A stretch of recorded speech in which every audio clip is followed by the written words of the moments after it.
On today's menu, we have Sharif as our case study. Instead of looking at it as a restaurant, we will treat it like a company that is choosing where and how to compete. So the idea is simple. Strategy is about creating and capturing the value to keep an advantage. Sharif's vision is to bring the feeling of a generous Lebanese home table to guests around the world. And its mission is to turn that into reality through exclusive menus, warm hospitality, and an atmosphere that feels both luxurious and familiar. The founder, Mirai Hayek, is a very supportive, people-oriented leader. She's obsessed with quality and details, but she's also close to her teams and her guests. At the corporate level, Sharif chooses where to compete by positioning itself across multiple segments of the restaurant industry, from fine dining to fast casual, and by expanding geographically from Lebanon into the Middle East, Europe, and many major cities. At the business level, Sharif is very customer-centric, so each SBU targets a specific customer needs, and each concept uses a focused differentiation approach. On the functional level, kitchen, operations, HR, and marketing are all organized to deliver the same Sharif experience. If we start with a quick SWOT analysis, their strengths are a strong brand, emotional story around Lebanese hospitality, proven concepts like the main restaurant and the cafe, and a loyal upscale customer base. However, their weaknesses are high cost structure, dependence on star locations and star chefs, and limited formal reporting on things like sustainability. Opportunities is their expansions into new cities, new formats like Sharif Deli and retail products, and rising global interest in the Middle East. However, their threats are political and economic instability in Lebanon, copycat concepts, and in the region, and shocks like pandemics that hit fine dining very, very hard. As for the exterior factors, politically and legally, Lebanon has faced many crises and instability, which pushed the brand to diversify into the Gulf and European markets where the purchasing power is much higher. Socioculturally, there is a growing demand for authentic food experiences and for brands that tell a cultural story, which fits Sharif perfectly.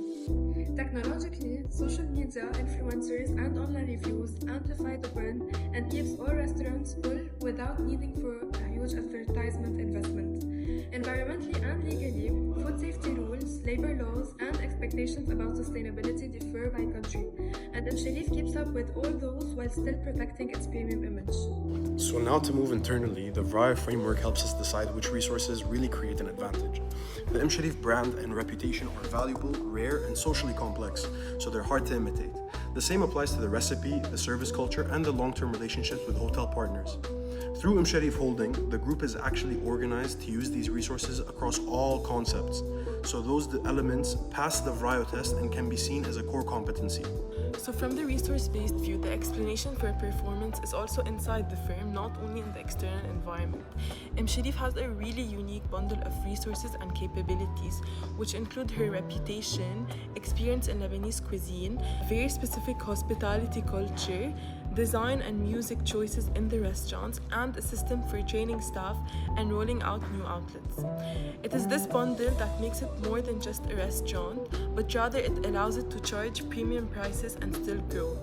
Although competitors can copy some of the dishes or decor, they cannot easily copy the full system and the emotional connection that customers have to the brand. So competitive advantage, we can talk about the value gap, which is V minus C. Sharif pushes V up, which is the customer's willingness to pay, very high, as it uses authentic recipes, abundant menus, live and atmospheric music, and rich interior design, and most importantly, really good customer service. Although costs are also high because of rent, ingredients, and labor, they are managed through central menu development, purchasing, and training. As long as this extra value perceived by the customer is larger than the extra cost, this creates a positive value gap. The continued expansion and investor interest suggest that Sharif is capturing part of this gap as profit. Moving on to corporate strategy, Sharif is a strong example of related constrained diversification. All of its subsidiaries, Sharif Restaurant, Sharif Cafe, Sharif Sea Cafe, and Sharif Deli share the same brand identity, Lebanese cuisine expertise, chef capabilities, and supplier network.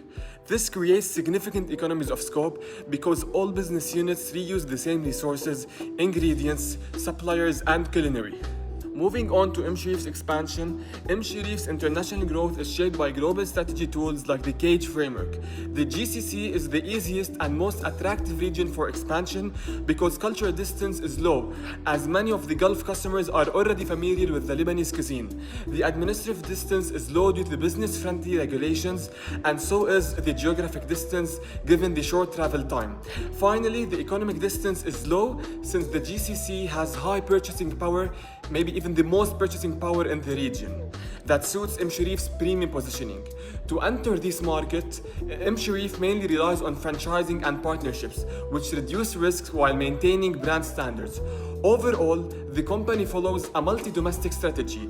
It doesn't have high cost pressures for the GCC region, but there is high local responsiveness for that region. This elevator is taking too much time. Anyway, Porter's 5 forces explain the competitive pressure in this industry. The threat of entry is moderate. It's easy to open a restaurant, but harder to build a respected fine dining Lebanese brand with this level of quality. Supplier power comes from landlords and prime locations and from some specialist food and design suppliers. Buyer power is mixed. Individual guests are not very price sensitive at this level, but they are very sensitive to quality and reviews. Substitutes include other cuisines and other luxury experiences like clubs, lounges, and hotels. Rivalry among high-end Lebanese and regional concepts is real, especially in cities like Dubai, but Sharif tries to stay ahead through brand consistency and storytelling.